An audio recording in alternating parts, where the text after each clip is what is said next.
यही वो स्टोरी है जिसको मैंने जितनी बार भी पढ़ा या सुना है मेरी आंखें नम हो ही जाती है, क्योंकि ये सिर्फ स्टीव की नहीं, हम सब की डेथ स्टोरी है।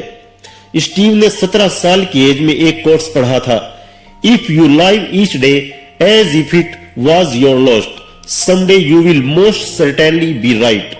यानी अगर आप अपने हर दिन को ऐसे जीते हैं जैसे ये आपका आखिरी दिन है, तो एक ना एक दिन आप सही हो ही जाओगे और वो दिन आपका आखिरी दिन हो ही जाएगा।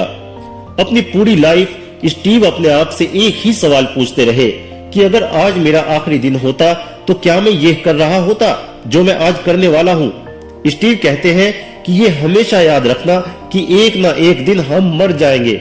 ये सोचना आपको अपनी लाइफ के बड़े से बड़े डिसीजन फौरन लेने में मदद करता है, क्योंकि मौत के सामने सारे एक्सपेक्टेशन, सारे fear of failure, insecurities, ego, pride, सब कुछ खत्म हो जाता है।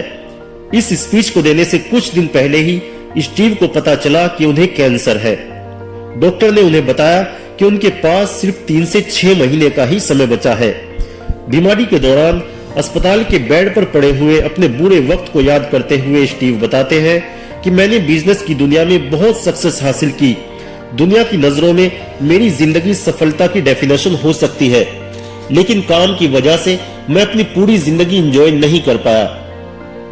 धन दौलत सिर्फ एक फैक्ट है जिसका मैं आदी हो चुका था। आज जब मैं अपनी पूरी जिंदगी फिर से याद करता हूं तो इतनी पहचान और इतना पैसा याद आता है। वो दिन याद आते हैं जब मेरी महानता की चर्चा पूरी दुनिया में गूंज रही थी, लेकिन इस वक्त मुझे ये सब कुछ फीका लग रहा है। मौत को इतने करीब देखकर आज वो सब कुछ मीनिंगलेस लग रहा है। आप पैसे देकर किसी से कार ड्राइव करवा सकते हो, किसी से अपना काम करवा सकते हो, लेकिन पैसे देकर आप किसी को हॉस्पिटल के बेड पर अपनी जगह नहीं पड़ा सकते। पैसों से आप अपनी बीमारी किसी दूसरे को नहीं दे सकते। दुनिया की धन दौलत अगर गुम भी हो जाए तो फिर से पाई जा सकती है, लेकिन एक चीज कभी वापस नहीं आती, जिंदगी। आज हम जिंदगी के किसी भी स्टेज पर क्यों ना हो, लेकिन एक दिन ऐसा आएगा जब पर्दा गिरेगा और कहानी खत्म हो जाएगी। इसलिए अपनी फैमिली को, अपने बीवी बच्चों को, अपने दोस्तों को समय दो, उनसे बातें करो। जैसे जैसे हम बड़े और समझदार होते हैं तो हमें यह एहसास होने लगता है कि हम $30 की वॉच पहने या $300 की, दोनों ही घड़ियां सेम टाइम बताती है। हम चाहे $300 का पर्स रखें या $30 का, दोनों के अंदर पैसे एक जितने ही आते हैं। चाहे हम $1.5 लाख की कार चलाएं या $30,000 की, सड़क और आपकी मंजिल की दूरी कम नहीं हो जाती। हम चाहे $300 की शराब पिए या $10 की, दोनों का नशा सेम ही होता है। हम जिस घर में रहते हैं वो 300 स्क्वायर फीट का हो या 3000 स्क्वायर फीट का, हमारा अकेलापन वही रहेगा। वक्त के साथ आपको यह एहसास हो ही जाएगा कि आपकी अंदरूनी खुशी दुनिया की इन मटेरियलिस्टिक चीजों में नहीं है।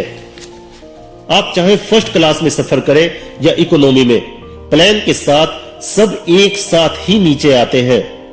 इसलिए मैं आशा करता हूं कि आप इस बात को समझ चुके होंगे कि आपके माँ बाप, भाई बहन, दोस्त जिनके साथ आप घंटों बातें कर सकते हैं, वहीं पर सच्चा सुख है।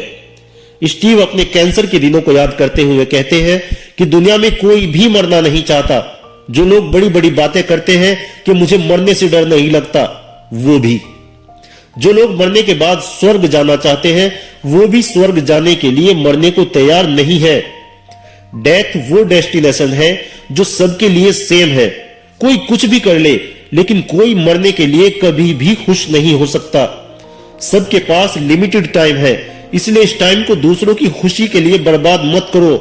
लोग क्या सोचते हैं ये सोचकर जिंदगी जीना छोड़ दो। बाहर के शोर की वजह से अपने अंदर की आवाज को मत दबने दो। और सबसे लास्ट, अपने दिल की आवाज सुनो, क्योंकि अपने बारे में जितना आप जानते हैं और कोई नहीं जान सकता।